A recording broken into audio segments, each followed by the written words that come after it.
जय Hind everyone, welcome back my YouTube channel जिसका नाम है श्री बालाजी क्लासेस। तो आज का जो टॉपिक है वो क्लास 12th की फिजिक्स का है। जो है ट्रांसफार्मर आपको बता दें तो ये क्लास 12th फिजिक्स का पेपर में हमेशा 5 नंबर से या फिर 8 नंबर में पूछा जाता है। ठीक है क्या? ट्रांसफार्मर बहुत ही जरूरी है, आप देख लीजिएगा। हर साल के अंतराल में पेपर में आप लोग को मिलेगा। ठीक है, तो आज का जो टॉपिक है वो है ट्रांसफार्मर क्या होता है। आज हम बताएंगे आपको, हम आज बताएंगे ट्रांसफार्मर के बारे में कि ट्रांसफार्मर होता क्या है, इसके प्रकार क्या होते हैं और इसके सिद्धांत, कार्यविधि और संरचना। ठीक है, तो पहली बात, जितने भी लोग इस वीडियो को पहली बार देख रहे हैं कृपया आप सभी लोग इस वीडियो को लाइक कर दें, चैनल सब्सक्राइब कर लें और अधिक से अधिक इसे शेयर कर दें ताकि अन्य जो स्टूडेंट्स हैं उनके पास भी ये वीडियो पहुंच जाए। ठीक है, आइए हम बात करते हैं ट्रांसफार्मर के बारे में। ठीक है, ये बहुत ही इंपॉर्टेंट क्वेश्चन है। इसमें से 1 नंबर का भी पूछा जा सकता है, 2 नंबर में भी आता है, 5 में और डायरेक्ट 8 नंबर में पूछ सकते हैं क्योंकि ये क्वेश्चन बहुत ही इंपॉर्टेंट है। ठीक है, तो आइए बात कर लेते हैं ट्रांसफार्मर के बारे में कि ट्रांसफार्मर क्या होता है।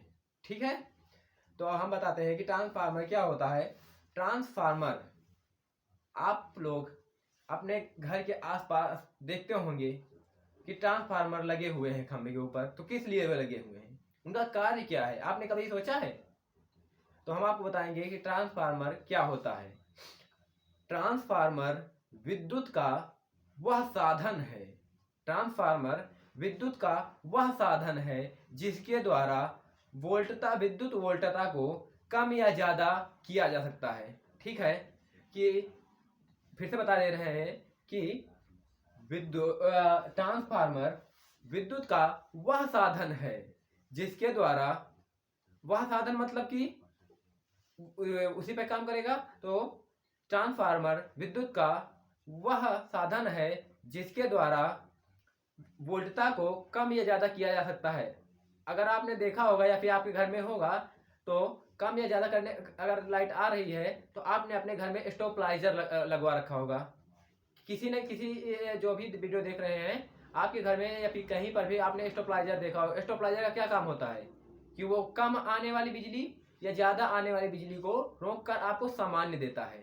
ठीक है, अगर कम आ रही है तो आपको बढ़ा कर देता है और अगर अब ज्यादा आ रही है तो आपको घटा कर देता है। ठीक है, ताकि आपका जो घर का परिपथ है, जो आपके घर की लाइट है वो अच्छी से, मतलब खराब कहीं से ना हो। ठीक है, इसके लिए स्टेबलाइजर में किसका, ट्रांसफार्मर का ही तो काम होता है। उसमें जो लगा होता है अंदर वो ट्रांसफार्मर ही तो लगा होता है जो कि विद्युत को कम या ज्यादा कर देता है। ठीक है, तो आइए अब फिर से आपने जाना कि ट्रांसफार्मर क्या होता है। तो ट्रांसफार्मर विद्युत का वह साधन है जिसके द्वारा विद्युत को, वो सॉरी वोल्टता को कम या ज्यादा किया जा सकता है। ठीक है, तो आइए परिभाषा जान लेते हैं। आपने जानिए, अब हम लिख लेते हैं क्या होता है कि ट्रांसफार्मर, यहां पर क्या होगा, ट्रांसफार्मर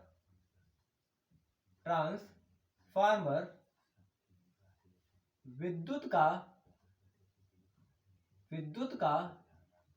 एक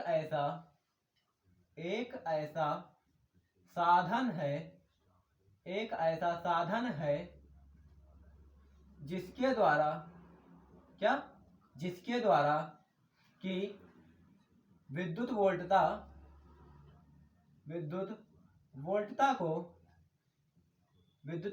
को कम या ज्यादा किया जा सकता है या फिर जाता है। कम किया जा सकता है या फिर जाता है। ठीक है, तो ट्रांसफार्मर विद्युत का एक ऐसा साधन है या फिर वह साधन है जिसके द्वारा विद्युत वोल्टता को कम या ज्यादा किया जा सकता है। ठीक है, आई होप आप लोगों को समझ में आ रहा होगा और आप लोग जितने भी ये वीडियो देख रहे हैं कृपया लाइक जरूर कर दीजिए। ठीक है, तो आइए आगे देख लेते हैं आगे का टॉपिक क्या है। कि ट्रांसफार्मर ट्रांसफार्मर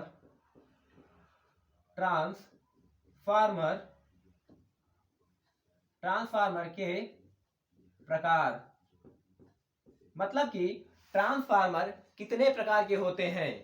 तो हम बता दें आपको कि ट्रांसफार्मर दो प्रकार के होते हैं। पहला कौन सा हो जाएगा? पहला हो जाएगा ऊंचाई। कौन सा? ऊंचाई ट्रांसफार्मर। कौन सा ट्रांसफार्मर? ऊंचाई ट्रांसफार्मर। पहला हो जाएगा ऊंचाई ट्रांसफार्मर। और अगर दूसरा हम देख लें, तो दूसरा कौन सा हो जाएगा? अपचाई। कौन सा? अपचाई ट्रांसफार्मर। नहीं, पहला हो जाएगा ऊंचाई ट्रांसफार्मर और दूसरा हो जाएगा अपचाई ट्रांसफार्मर।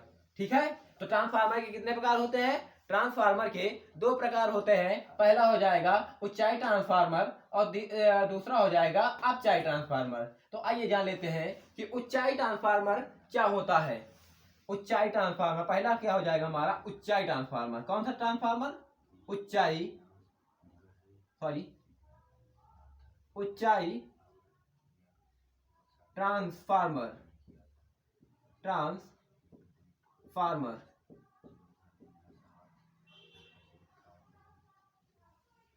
ऊंचाई ट्रांसफार्मर क्या होता है? वह ट्रांसफार्मर जो निम्न प्रत्यावर्ती वोल्टता को ऊंचाई ट्रांसफार्मर क्या होता है? वह ट्रांसफार्मर जो निम्न प्रत्यावर्ती वोल्टता को उच्च प्रत्यावर्ती वोल्टता में बदलता है, उसे ही क्या कहते हैं हम? उसे ही कहते हैं ऊंचाई ट्रांसफार्मर। तो ऊंचाई ट्रांसफार्मर क्या हो जाएगा? वह ट्रांसफार्मर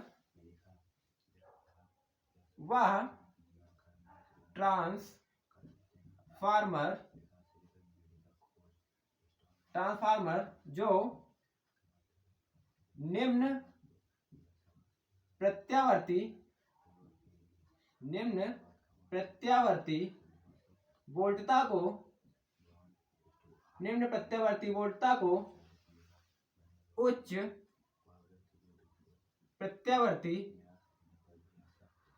प्रत्यावर्ती वोल्टता में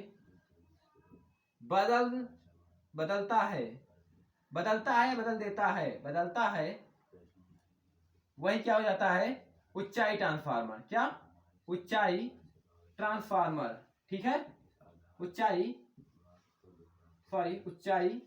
ट्रांसफार्मर। क्या? ऊंचाई ट्रांसफार्मर।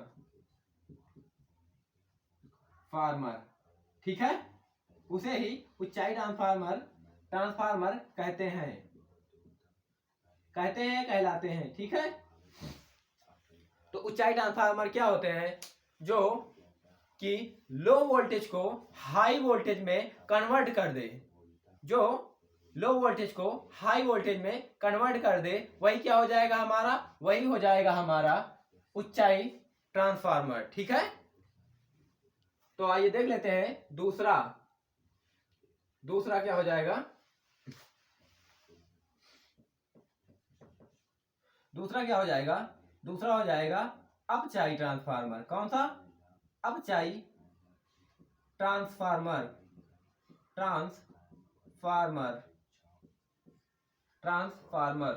ठीक है, अपचाई ट्रांसफार्मर बिल्कुल इसका अपोजिट होता है। इसमें क्या हो जाएगा? इसमें ऊपर वाले में, ये अपचाई ट्रांसफार्मर में लो वोल्टेज को हाई वोल्टेज में ठीक है, लो वोल्टेज को हाई वोल्टेज में कर दे तो उसे क्या कहते हैं? ऊंचाई ट्रांसफार्मर। और अपचाई ट्रांसफार्मर क्या होता है? इसका उल्टा हो जाएगा कि वह ट्रांसफार्मर जो उच्च प्रत्यावर्ती वोल्टता को निम्न प्रत्यावर्ती वोल्टता में बदलता है, उसे क्या कहते हैं? अपचाई ट्रांसफार्मर। क्या? अपचाई ट्रांसफार्मर। तो अपचाई ट्रांसफार्मर क्या होता है? जो रट लीजिए, यहीं पर आप बैठे बैठे रट लीजिए कि आपको दोबारा पढ़ने की आवश्यकता ना हो। आप केवल पेज खोलें और आपको एक बार में देखते ही याद हो जाए। तो आप लोग मेरे साथ दोहराइए कि वह अपचाई ट्रांसफार्मर क्या होता है? वह ट्रांसफार्मर जो उच्च प्रत्यावर्ती वोल्टता को निम्न प्रत्यावर्ती वोल्टता में बदलता है उसे ही क्या कहते हैं? अपचाई ट्रांसफार्मर। ठीक है, तो क्या कहते हैं कि जो हाई वोल्टेज को लो वोल्टेज में कन्वर्ट कर दे, कि जो हाई वोल्टेज को लो वोल्टेज में कन्वर्ट कर दे उसे ही क्या कहते हैं? अपचाई ट्रांसफार्मर। ठीक है, तो आइए लिख लेते हैं क्या होता है कि वह ट्रांसफार्मर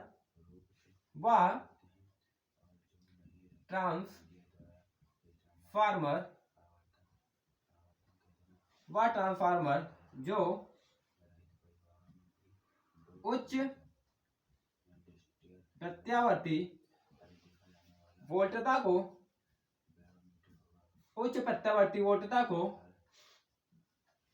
निम्न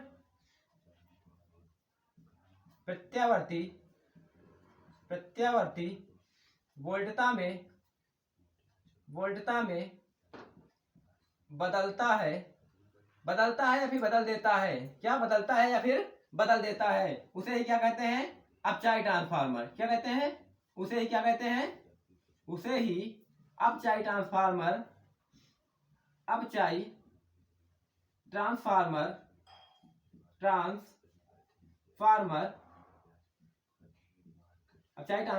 कहते हैं। ठीक है, अपचाई ट्रांसफार्मर कहते हैं। तो क्या कहते हैं कि वह ट्रांसफार्मर जो उच्च प्रत्यावर्ती वोल्टता को निम्न प्रत्यावर्ती वोल्टता में बदल दे, मतलब कि जो हाई वोल्टेज को लो वोल्टेज में कन्वर्ट कर दे उसे ही क्या कहते हैं? अपचाई प्रत्यावर्ती वोल्टता। मतलब कि यहां पर क्या होगा, जो हाई वोल्टेज को लो वोल्टेज में कन्वर्ट कर दे उसे ही क्या कहते हैं? अपचाई ट्रांसफार्मर। क्या? अपचाई ट्रांसफार्मर। तो आपने क्या पढ़ा? हमने पढ़ा ट्रांसफार्मर क्या होता है? ट्रांसफार्मर विद्युत का वह साधन है जिसके द्वारा विद्युत वोल्टता को कम या ज्यादा किया जा सकता है। ठीक है, और उसके बाद हमने क्या पढ़ा? ट्रांसफार्मर के प्रकार। तो ट्रांसफार्मर के प्रकार कितने होते हैं? नंबर 1 उच्चाई ट्रांसफार्मर, नंबर 2 अपचाई ट्रांसफार्मर। उच्चाई ट्रांसफार्मर क्या होता है? जो कि लो वोल्टेज को हाई वोल्टेज में कन्वर्ट कर दे, वो क्या होता है? वो होता है उच्चाई ट्रांसफार्मर। ठीक है, और जो हाई वोल्टेज को लो वोल्टेज में कन्वर्ट कर दे वही क्या हो जाएगा? हमारा अपचाई ट्रांसफार्मर। ठीक है, आई होप आप लोगों को समझ में आ रहा होगा। अगर समझ में आ रहा है तो आप लोग फटाक से इसका स्क्रीनशॉट ले लीजिए, उसके बाद हम आप लोगों को बता देते हैं फटाक से। तो आइए जान लेते हैं इसके बाद ट्रांसफार्मर का सिद्धांत क्या होता है। ट्रांसफार्मर का सिद्धांत क्या होता है? तो ट्रांसफार्मर अन्योन्य प्रेरण के सिद्धांत पर कार्य करता है। अन्योन्य प्रेरण के सिद्धांत पर कार्य करता है। इसका 1 नंबर में भी क्वेश्चन बन सकता है कि ट्रांसफार्मर किस सिद्धांत पर कार्य करता है। तो यहां पर हम 1 नंबर में ये पूछ सकता है।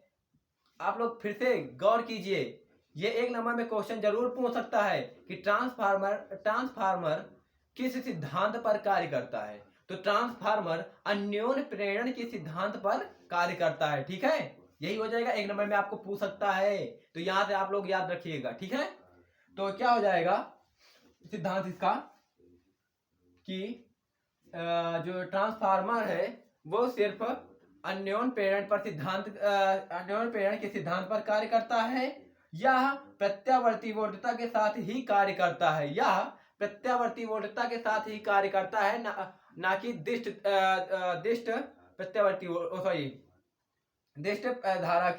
धारा के साथ। ठीक है, इसका क्या कहने का मतलब है कि जो ट्रांसफार्मर है वो सिर्फ आपको एसी मतलब कि प्रत्यावर्ती वोल्टता में ही काम करेगा, ना कि दिष्ट धारा में, मतलब कि प्रत्यावर्ती धारा में ही काम करता है। ठीक है, एसी में ही काम करता है, डीसी में काम नहीं करता। ठीक है, तो इसकी परिभाषा क्या हो जाएगी? आइए जान लेते हैं। ट्रांसफार्मर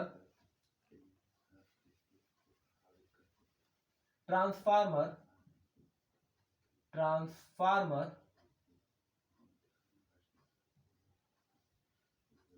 ट्रांसफार्मर अन्योन प्रेरण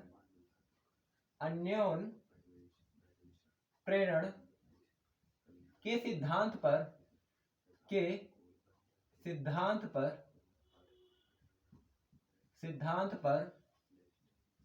कार्य करता है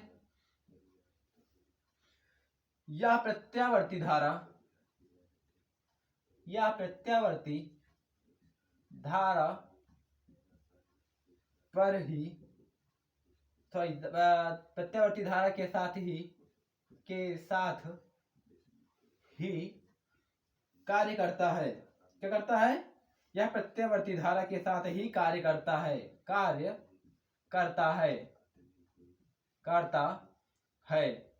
डिस्ट धारा के साथ नहीं, डीसी के साथ नहीं, डिस्ट धारा के साथ नहीं। ठीक है, मतलब कि इसका सीधा सीधा करने का क्या मतलब है कि ट्रांसफार्मर अन्योन प्रेरण के सिद्धांत पर कार्य करता है, पहली बात। और दूसरा क्या हो जाएगा, प्रत्यावर्ती धारा के साथ ही कार्य करता है।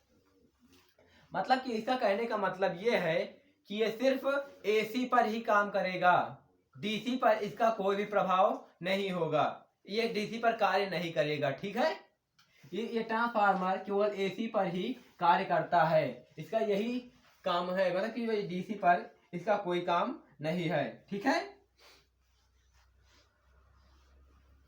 तो आइए अब आगे जान लेते हैं इसकी रचना। क्या? ट्रांसफार्मर की रचना। ट्रांसफार्मर की रचना। ट्रांसफार्मर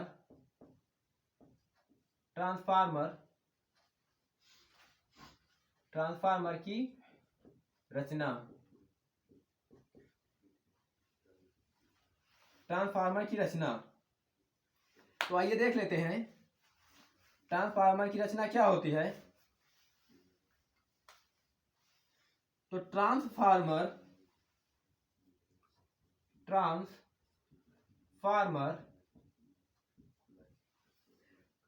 में नर्म लोहे के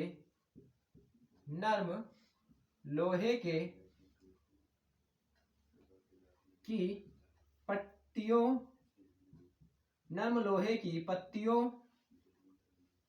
को एक के ऊपर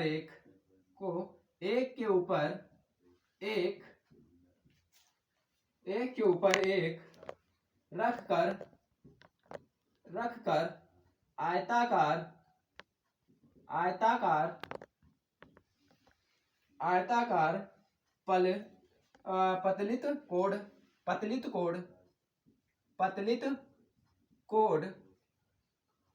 पतलित कोड बनाते हैं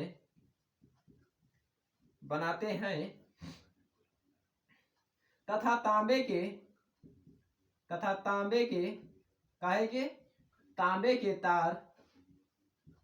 के तार को कई फेरों में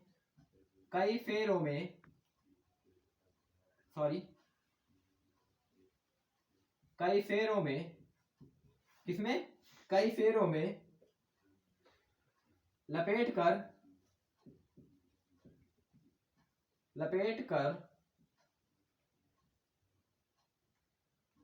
दो अलग अलग कुंडलियां बनाते हैं। कितनी कुंडलियां बनाते हैं? दो अलग अलग कुंडलियां। क्या? कुंडलियां बनाते हैं। ठीक है, जिसमें से पहली कौन सी है? जिन्हें प्राथमिक कुंडली और द्वितीयक कुंडली कहते हैं। क्या कहते हैं? प्राथमिक कुंडली द्वितीय कुंडली कहते हैं। प्राथमिक कुंडली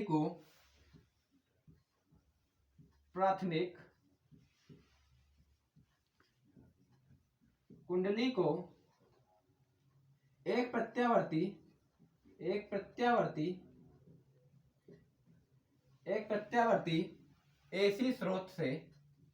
एसी स्रोत से जोड़ दिया जाता है या दिया जा सकता है, देते हैं, जोड़ दिया जाता है। ठीक है, तो इसकी रचना क्या है कि ट्रांसफार्मर में नर्म लोहे की पत्तियों को एक के ऊपर एक रखकर आयताकार पतली कोड बनाते हैं। क्या है? ट्रांसफार्मर एक नर्म लोहे की पत्तियों को एक के ऊपर एक रखकर आयताकार कोड पतली बनाते हैं। देखिए ये क्या है, ये हमारा जो है ये पतली कोड मतलब कि लोहे की नर्म पट्टियां हैं जिनके ऊपर एक रखकर एक पतली कोड का निर्माण होता है। ठीक है, तथा तांबे, आगे क्या दिया हुआ है, तथा तांबे के तार को कई फेरों में लपेट कर दो अलग अलग कुंडलियां बनाते हैं। क्या है, फिर से देख लीजिए, तथा तांबे के तार को कई फेरों में लपेट कर अलग अलग दो कुंडलियां बनाते हैं। अब यहाँ देख लीजिए तो यहाँ पर कितनी कुंडलियां दी हुई हैं? पहली दी है प्राथमिक कुंडली और दूसरी दी हुई द्वितीय कुंडली। इसमें क्या दिया हुआ है, फिर से तांबे के तार को कई फेरों में लपेट देते हैं। इसमें जो ये क्या है, ये फेरे दिए हुए हैं, ये जो फेरे दिए हुए हैं ये किस तार से हैं? तांबे के तार से फेरे दिए हुए हैं दो कुंडलियां, जिन्हें प्राथमिक कुंडली और द्वितीय कुंडली कहते हैं। इसे क्या कहते हैं? प्राथमिक कुंडली, इसे कहते हैं द्वितीय कुंडली। ठीक है, तो फिर क्या हो जाएगा, प्राथमिक कुंडली को एक प्रत्यावर्ती एसी से जोड़ देते हैं। यहाँ से जो है इसकी प्रत्यावर्ती स्रोत से इसको जोड़ देते हैं। ठीक है, तो यहाँ पर आप देख लीजिए, फिर से हम थोड़ा प्राथमिक कुंडली और द्वितीय कुंडली के बारे में बता देते हैं। प्राथमिक कुंडली और द्वितीय कुंडली क्या होती है? ट्रांसफार्मर अगर हम बोल दें तो इसमें क्या होता है, प्राथमिक कुंडली में क्या होता है, प्राथमिक कुंडली में इस कुंडली में द्वितीय इसमें द्वितीय कुंडली के फेरों में की संख्या प्राथमिक कुंडली की फेरों की संख्या से अधिक होती है। जो द्वितीय कुंडली है इसमें प्राथमिक कुंडली की फेरों की संख्या से अधिक होती है। अब इसमें देख लीजिए कि इसमें पहली वाली में कितने फेरे हैं? पहली वाली में 1 है, इसमें 2 हैं, यहाँ पर 3 है। तो प्राथमिक कुंडली में कम है किससे? द्वितीय कुंडली कम है द्वितीय कुंडली। द्वितीय कुंडली में कितनी है? पहली, दूसरी, तीसरी और चौथी। तो इसमें क्या दिया हुआ है? इसमें दिया हुआ है कि द्वितीय कुंडली में फेरों की संख्या प्राथमिक कुंडली से अधिक होती है। ठीक है, सही में होती है, क्योंकि इसमें देख लीजिए इसमें 4 है और इसमें 2 है। ठीक है, और जो द्वितीय प्राथमिक कुंडली के लिए दिया हुआ है इसमें क्या होता है कि जो द्वितीय प्राथमिक कुंडली है उसमें द्वितीय कुंडली की फेरों की संख्या कम होती है। मतलब कि जो द्वितीय कुंडली है उसमें प्राथमिक कुंडली की अपेक्षा फेरों की संख्या अधिक दी हुई है। प्राथमिक कुंडली में कम फेरों की संख्या है और द्वितीय कुंडली में अधिक फेरों की संख्या है। और दूसरा क्या है कि जो प्राथमिक कुंडली है उसमें द्वितीय कुंडली की फेरों की संख्या के कम होती है। मतलब कि जो प्राथमिक कुंडली में दूसरी कुंडली से फेरों की संख्या कम होती है और इसमें अधिक होती है। ठीक है, आई होप आप लोगों को समझ में आ गया होगा। अगर समझ में आ गया है तो भाई साहब देख लीजिए, फिर उसके बाद हम आप लोगों को बताते हैं कि इसकी कार्यविधि। ठीक है, इसकी कार्यविधि बताते हैं कि इसकी कार्यविधि क्या होती है। ठीक है, तो आप लोग समझ में आ गया तो स्क्रीनशॉट ले लीजिए फटाफट। अब आगे क्या हो गया? आगे हो गया, अब हम आगे क्या पढ़ेंगे? आगे पढ़ेंगे ट्रांसफार्मर की क्रियाविधि, मतलब कि ट्रांसफार्मर कार्य कैसे करता है। ठीक है, तो ट्रांसफार्मर की क्रियाविधि, तो ट्रांसफार्मर की क्रियाविधि जब क्या दिया हुआ है कि जब प्राथमिक कुंडली को, किसको? प्राथमिक कुंडली को, प्राथमिक कुंडली को, कि जब प्राथमिक कुंडली को एक प्रत्यावर्ती सेल से, एक प्रत्यावर्ती सेल से, किससे, एक प्रत्यावर्ती सेल से जोड़ देते हैं, जोड़ देते हैं तथा धारा प्रवाहित करते हैं, तथा धारा प्रवाहित करते हैं, क्या करते हैं, धारा प्रवाहित करते हैं, तो प्राथमिक कुंडली, तो प्राथमिक कुंडली, किसमें, प्राथमिक कुंडली, तो प्राथमिक कुंडली के चुंबकीय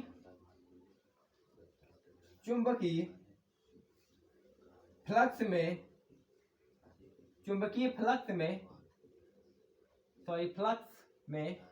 चुंबकीय फ्लक्स में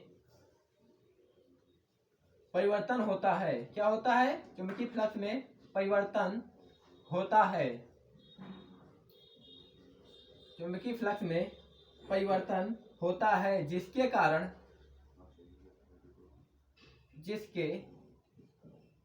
कारण द्वितीय कुंडली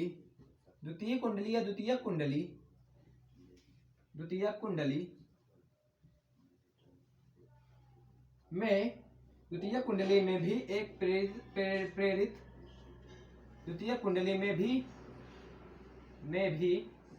एक प्रेरित विद्युत वाहक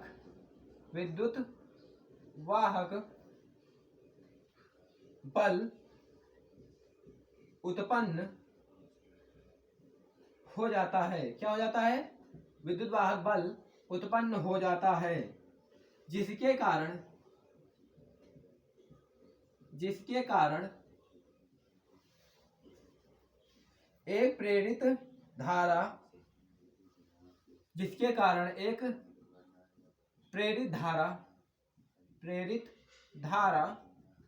उत्पन्न हो जाती है। क्या हो जाती है, उत्पन्न हो जाती है, ठीक है। तो क्या हो जाती है, प्रेरित धारा उत्पन्न हो जाती है। तो इसकी क्या क्रियाविधि क्या है कि जब प्राथमिक कुंडली को, ये क्या है, ये हमारी है प्राथमिक कुंडली, कि जब प्राथमिक कुंडली को एक प्रत्यावर्ती सेल से जोड़ देते हैं तथा धारा प्रवाहित करते हैं, इसको एसी किससे, एसी प्रत्यावर्ती वोल्टता, कि जब प्राथमिक कुंडली को एक प्रत्यावर्ती सेल से जोड़ देते हैं, प्रत्यावर्ती सेल से जोड़ देते हैं तथा धारा प्रवाहित करते हैं, तो प्राथमिक कुंडली के चुंबकीय फ्लक्स में परिवर्तन होता है। कि जो प्राथमिक कुंडली है, इसके चुंबकीय फ्लक्स में, ये जो फेरे हैं, इसके चुंबकीय फ्लक्स में, इसके चुंबकीय क्षेत्र होगा, उसके चुंबकीय फ्लक्स में परिवर्तन होता है, जिसके कारण द्वितीय कुंडली में भी, ये जो द्वितीय कुंडली है, इसमें भी धारा उत्पन्न हो जाती है,